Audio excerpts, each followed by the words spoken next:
What is up, everybody? It's your boy Nerdicane. I had a long day of programming today.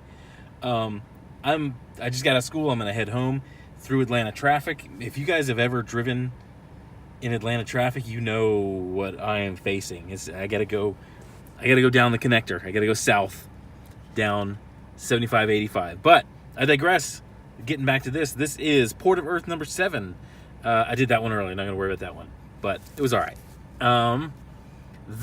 I'm glad I stuck with this. There was a few issues where I was like, do I really want to stick with this? And it's kind of, there was a couple issues that dragged, and then 6 kind of dragged and it was leading to 7. Now, I think that this is an allegory, this whole story, for something that is going on in the real world, but I don't want to fully give it away. And this issue kind of backs that up, and I'm going to see how this story plays out. This is Zach Kaplan, Andrea Moody. Here's credit where credit's due. I'm sort of liking this art style.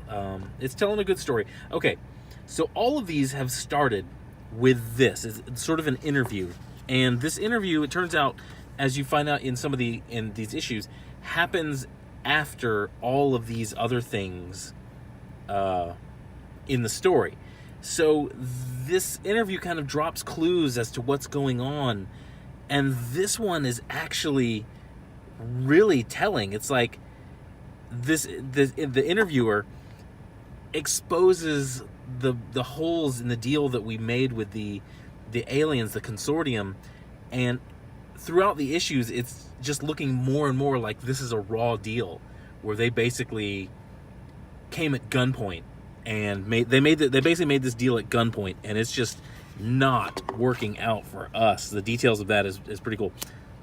This is a move the needle. All in all, this has been a good story. I'm really enjoying it. It's a nice change of pace, this sort of slow burn sci-fi story. Other people have done reviews on this, but I think D&C kind of said that this will be turned into a TV show or something like that, and that's what he said. Basically, wait for the TV show. No, I think you should go buy this. I think you should move the needle with this one because I think it's going somewhere interesting. Now, when I first read this book, I got pissed because I got to the end and I started thinking, I was like, where's the rest of the story? Where's the rest of this chapter? What the hell's going on? And I got pissed because I felt like I was shorted. And I kind of flipped back through and I realized that, okay, yeah, there was an entire comic book here. And then it kind of dawned on me, this is Zach Kaplan. This is one of the most, I'm not going to call it a perfect comic book because, that's debatable. For its job of entertaining for a few minutes for the money and hooking you and making you excited to see what the hell's going on in the next issue, this is damn near perfect writing, perfect pacing. You get this situation where they've commandeered a helicopter, and I thought they spent too much time with this, but turns out that they didn't. It was part of the pacing.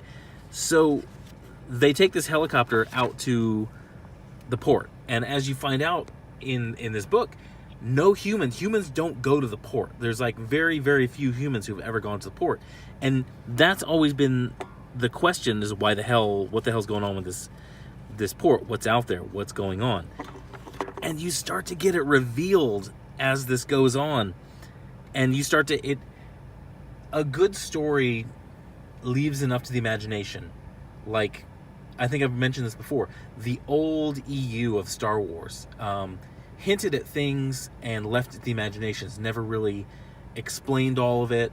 But later in the EU they had used it all up, they had explained everything, and some of it was dumb, and it just stopped working as well. There was no mystery to the universe, and that's what this does, is it leaves this creates enough mystery as to what the hell's going on. Why is this that way? Why is that way? And it does a really good job. So they get to the port and they got to put these suits on, and this automated security system is basically just not really programmed for visitors. It thinks, okay, there's humans here. It doesn't understand that there's not that there's authorized humans and there's unauthorized humans. They just think, okay, if a human's here, they're authorized. They must be authorized if they've made it this far. So give them the suit, send them on their way. They go into these things and they're kind of going through these pods. And this is the part that's really telling, that reinforced what I think of this series as an allegory.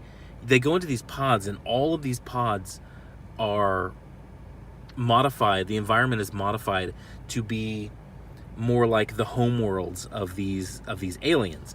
As you see, there's little ones, there's bigger ones. These aliens here are being born here, and they're living here. You go to a different pod has a different environment, which is why they have to wear these suits, because the pods could be completely toxic to humans. This is about where I'm gonna stop. This is, they pick up a reading of this alien, this super fast, tall alien. They pick up a reading. The hunt is back on. They've very cleverly tracked him down in this, which is just another sign of good writing. I'm not gonna. Yeah. So basically, I got to the end. I'm not gonna show you guys anymore. I want you guys to go out and buy this. I think this is a really cool story. It's going somewhere. I'm actually probably gonna go pick up Eclipse where I can, probably graphic novels.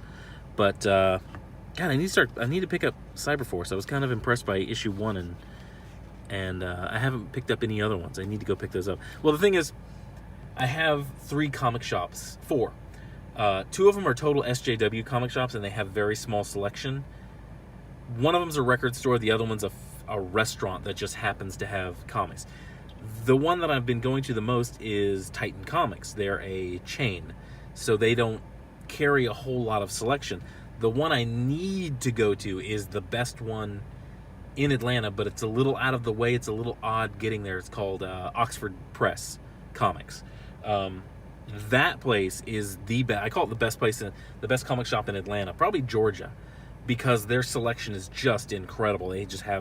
They're so old. They've been there for such a long time.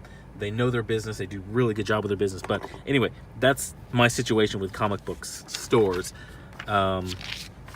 Look at this on the back, Infinite Dark. I'm kind of interested in that. That's a really good, eye-catching, if this is the cover, that's really good. That draws in the imagination. That makes you start thinking about, why is this woman floating out in space? What the hell's going on with that? But anyway, I'm gonna cut this one short. This is we're closing on like 8 minutes. Port of Earth #7. If you haven't been reading it, I looked at Comicron, and it's kind of depressing because I really like this story, but the Comicron says that this ships about 5,000 to 5,500 a month, and that's really tragic, because Zach Kaplan is doing a really good job with writing this. He's not insulting the writer. He's not insulting the reader. It's a story that he's enthusiastic about. He created it, and this is story like this, creator driven, creator owned. This is what Image Comics is supposed to be doing, and it's a shame that this doesn't pay off more. Let me frame it this way. Runaways sells about 12,000 a month. Well, ships about 12,000 a month. This ships about 5,500 a month. That is a completely topsy-turvy, upside down world. This one should be selling a hell of a lot more than Runaways. Runaways is garbage. But that's all I got. I'm Nerdicane. You can hit me here. You can hit me on Twitter. Please hit a like, hit a subscribe. Yeah, that's all I got. Have a good day, and I'll have some reviews out tomorrow. Bye.